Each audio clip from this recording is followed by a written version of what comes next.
Pei approaches modernity through dynamic and uniform strategies.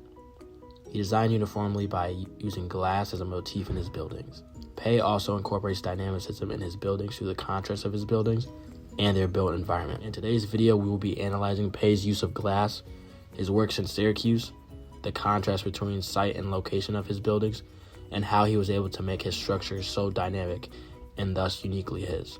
Glass is utilized as a common motif in almost all of Pei's buildings.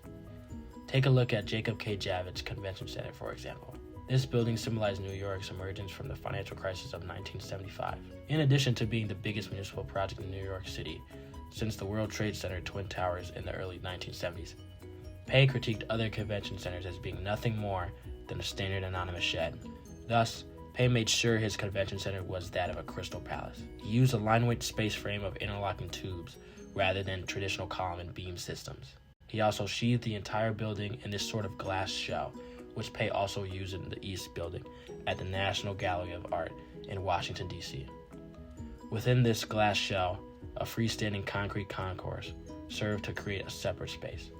An especially eloquent moment in this design is how the convention center changes during the day. At night, the interior of the building is illuminated and visible from outside, and the geometric space frame also serves a decorative purpose, forming unique patterns and casting shadows onto the floor during the daytime. So, as you can see, Pei not only uses glass as a staple in his design, but also takes it to another level, using glass as a means to give his buildings a consistent and elegant language. Pei has a very particular building style, which makes them easily identifiable as his. Pei's approach to using glass in a delicate nature is a particular component of making his buildings uniquely his.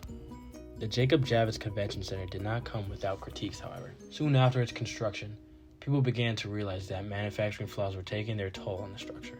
Flaws in nodes that connected the struts in the space frame, which supported the glass, resulted in public scrutiny. Consequently, the project was compared to the failure of the Hancock Tower and became known as the beach whale on the Hudson. In Pei, Mandarin of Architecture, Michael Cannell wrote, "The disappointing Jacob Javits Convention Center, which for all of its promise as a grand civic commission, ended as an ungainly and unloved glass behemoth on a disreputable stretch of riverfront acreage. Like almost every other convention center in the country, it is a deadening box without any relation to the surrounding city. From a retroactive perspective, the concepts and the ideas of the convention center were there. However, the execution was not." As many of us know, Pei also designed several buildings, including the Newhouse 1 and Everson Museum of Art at Syracuse. The Everson Museum of Art was designed to be a grand sculptural object sitting in a plaza surrounded by the forms of the modern city. Similarly to the convention center, Pei chose to reject the traditional scheme of museums and decided that the building should be a sculptural piece of art as well. By doing so, Pei demonstrated his individuality within this project by breaking the metaphorical third wall, so to speak, by intending viewers to move around the building to discover its forms and spaces. The building is interpretive because it does not directly tell the viewer how to enter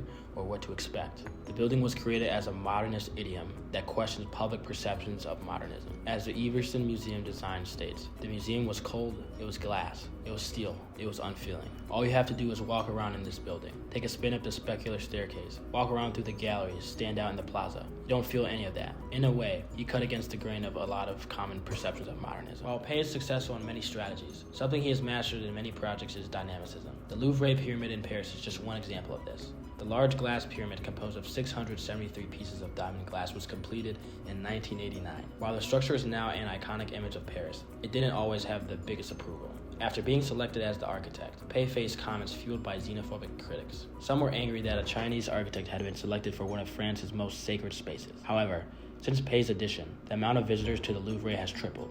The glass pyramid embodies movement as it appears to pierce into the sky. Another work of Pei's that exemplifies the dynamic structure is the Luce Memorial Chapel in Taiwan. Completed in 1963, the work of Pei and fellow architect Chi Quan Chen was designed to be a religious space and still serves its purpose. The chapel rests on an irregular hexagonal base on the university campus. Both sides of the chapel slope upward until they meet and become parallel at about 63 feet. The twin swooping walls embody movement. The peeling and sloping appearance of the two symmetric walls further the dynamic approach of Pei and Chi Quan Chen. A third project of Pei that demonstrates his dynamic approach is the Bank of China Tower. In this project, Pei created an asymmetrical skyscraper comprising 4 triangular shafts rising vertically out of a cube, encased in a shiny, reflective glass skin. However, local Feng Shui experts were highly critical of this building. Visible from the exteriors were the X's made by the cross bracing, that was to be expressed on the facades. Local authorities noted immediately that, at best, the X's evoked the mark traditionally drawn on a failing student's exercise by a calligraphy instructor. By his use of dynamic structures, Pei not only makes it experience for those that go in the works, but for those that never even enter as well. I.M. Pei's transitional background is reflected in his design inspirations for both his projects, where he has carefully chosen his design elements to convey the touch of respective cultures in each one, while maintaining that his own architecture would be modern. The Museum of Islamic Art and the Suzhou Museum are both examples of this. MIA is a contemporary representation of generative architecture produced from applying 3D complexities, whereas Suzhou Museum is an example of neo-vernacular, modern Chinese architecture. Both the projects are a cultural landmark designed by the Grand Master, including the landscape planning, the color, and the inner spirit. He was concerned to ensure that the museum should never be overwhelmed by the surrounding structures in the future. Pei designed his cultural projects keeping in mind the key feature of a place, or the essence of a particular kind of architecture, which is seen in both these museums. In MIA, he used geometry and its relationship with light, which are the key characteristics of the Islamic architecture. In the Suzhou Museum, Pei included dark gray tiled roofs and the white walls as a nod to its surrounding architecture. In the Suzhou Museum, he abstracted the traditional form to create a geometrical rotation of cubes and triangles rising towards the sky. Squares and triangles interweave with each other in the game of gray and white, light and shadow. The same rotation can be found in the Museum of Islamic Art, where a geometric matrix transforms to domes descendant, from circle to octagon to square, and finally to 4 triangular flaps. Thus, he created 2 similar geometrical forms for 2 radically different cultures.